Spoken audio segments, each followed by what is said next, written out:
It is not surprising that belief in God feels natural to many, almost instinctive. But for some, belief in God does not come naturally. There are many people who believe there is no God. Their minds lean toward reason, evidence, and control.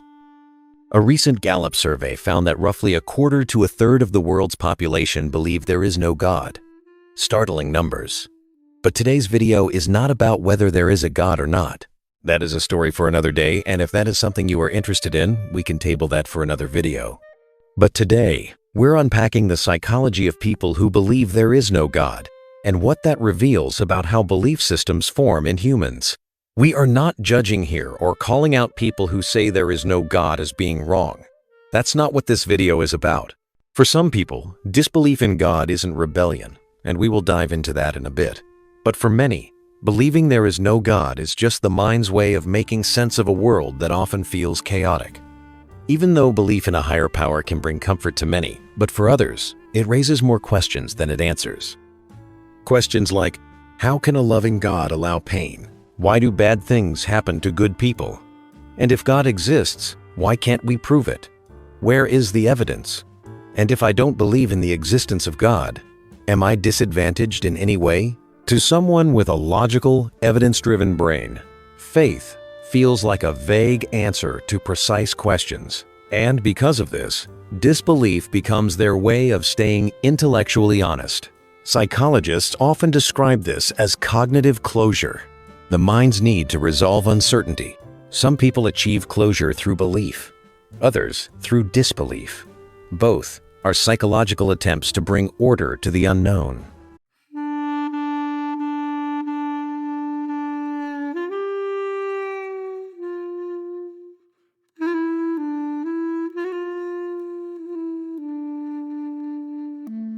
Dr. Jesse Bering, a psychologist who studies belief systems, wrote that the human mind evolved to seek agency, to assume there's an intentional force behind events. But some people's minds resist that instinct. They prefer randomness to unseen control. In psychology, this is linked to locus of control, the degree to which we believe we control our lives. People with a strong internal locus of control often reject the idea that a divine being dictates outcomes.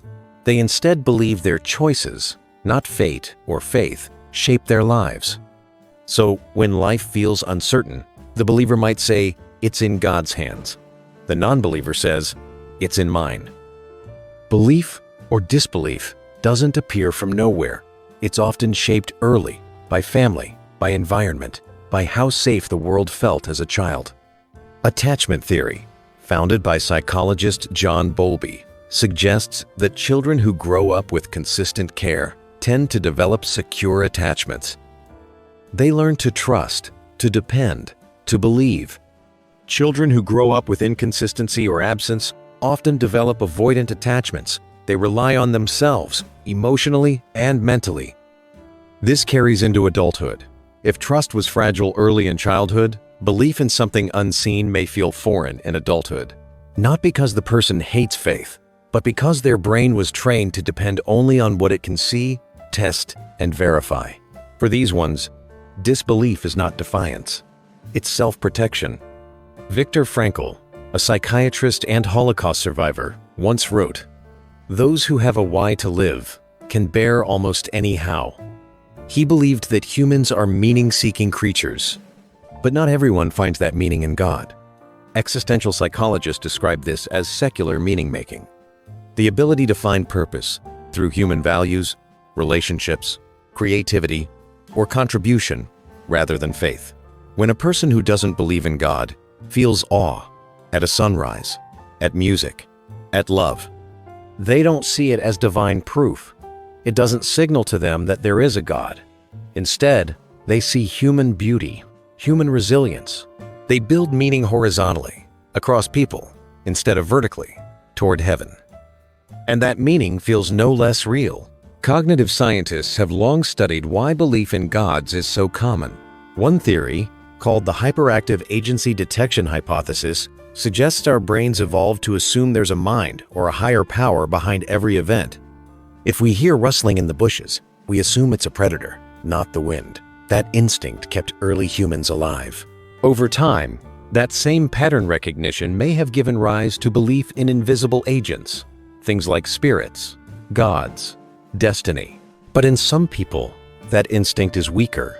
Their brains don't jump to agency. They see coincidence, not intention. This doesn't make them cold or unfeeling. It just makes them cognitively different. Their sense of wonder points to the how of the universe, not the who. People who believe there is no God often value internal consistency.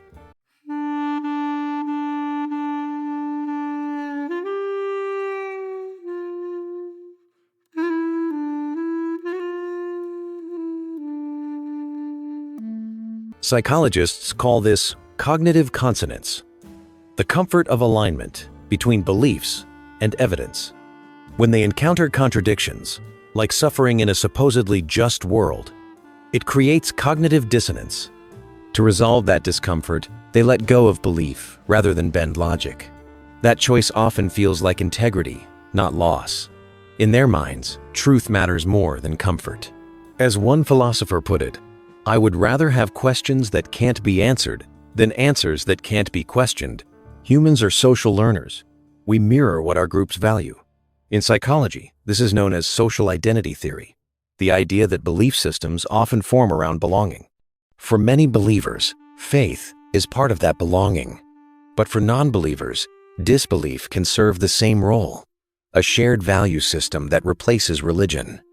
Atheism, for some, is not the absence of belief, but the presence of intellectual community, a way of connecting with others who value reason, evidence, and open questioning. In that sense, disbelief becomes its own kind of tribe. Did you know there is the emotional side of not believing that we rarely talk about? Because even without faith, humans still face fear, grief, and longing. When you don't believe in a higher plan or power, you carry the full weight of existence yourself. Existential psychologists call this existential anxiety, the awareness that life has no built-in meaning unless you create it. Some people thrive in that freedom. Others find it heavy. How do you find it? Share in the comments. Studies from the Journal of Personality and Social Psychology show that both believers and non-believers use similar coping mechanisms when facing uncertainty. Mechanisms like connection, creativity, and purpose. They just locate their meaning in different places. So, disbelief doesn't remove the need for meaning. It just moves the search inward. One of the biggest misconceptions about non-believers is that they lack morality. But psychology tells a different story. Moral behavior doesn't rely solely on divine instruction. It often grows from empathy, social contracts, and intrinsic motivation. The desire to do good for its own sake. Dr. Jonathan Haidt, a social psychologist, calls morality a shared emotional language. Truly, even without religion, most humans show moral intuition, fairness, care, harm, avoidance, traits evolved to help groups survive. So, the person who believes there is no God can still live a deeply moral life. Their ethics are rooted not in obedience, but in shared humanity. Let us shift our gaze to the issue of peace.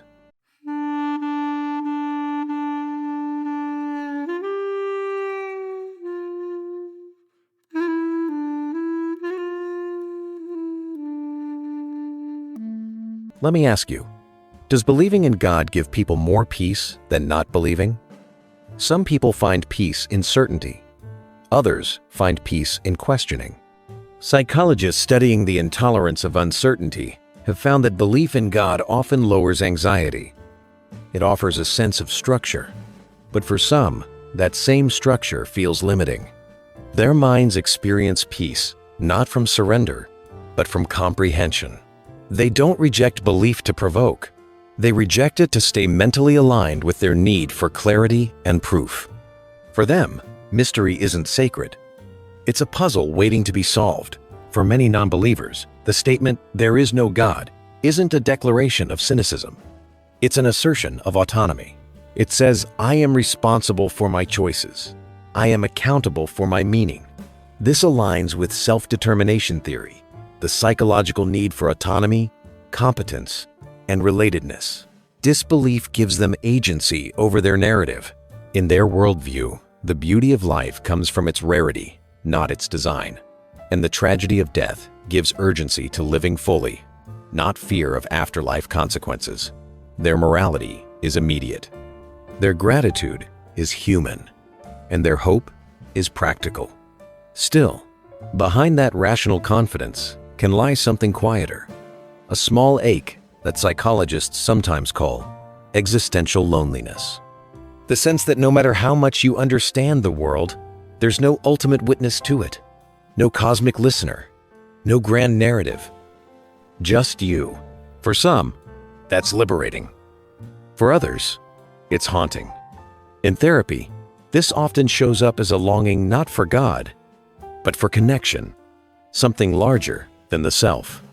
And even if they don't name it spiritual, the yearning is the same one that drives poets, scientists, and philosophers to seek wonder.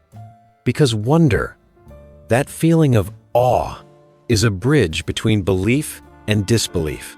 Neuroscientists studying awe have found that it quiets the brain's ego center, the part that says, I. In that moment, we feel smaller, not in weakness, but in perspective.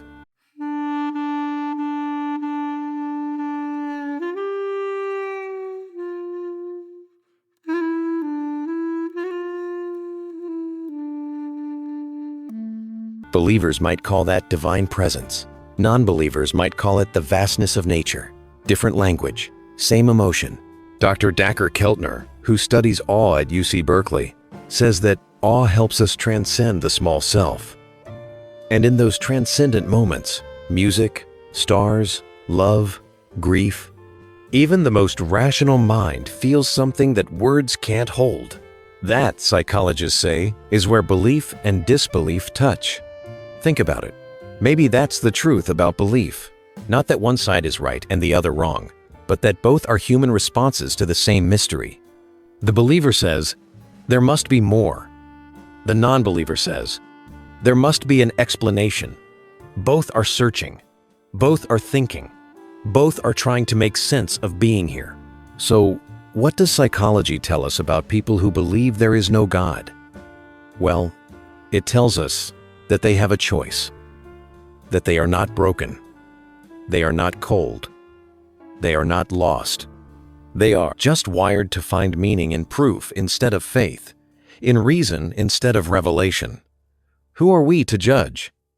But maybe, just maybe, there's room for both. Because even those who don't believe still look at the stars and feel something. They still grieve, still love, still stand in awe of existence itself. And maybe that feeling, that wordless, timeless awareness, isn't proof that there is a God. But maybe it's proof that we are still searching. Maybe there's more than we think. Whether you believe or don't, the search for meaning unites us. It makes us to keep questioning, keep feeling, keep wondering. Whether you believe or don't believe there is a God, I have just one simple question for you. What does the mind hold on to when it lets go of God? Let me know your thoughts in the comments. And thanks a lot for watching.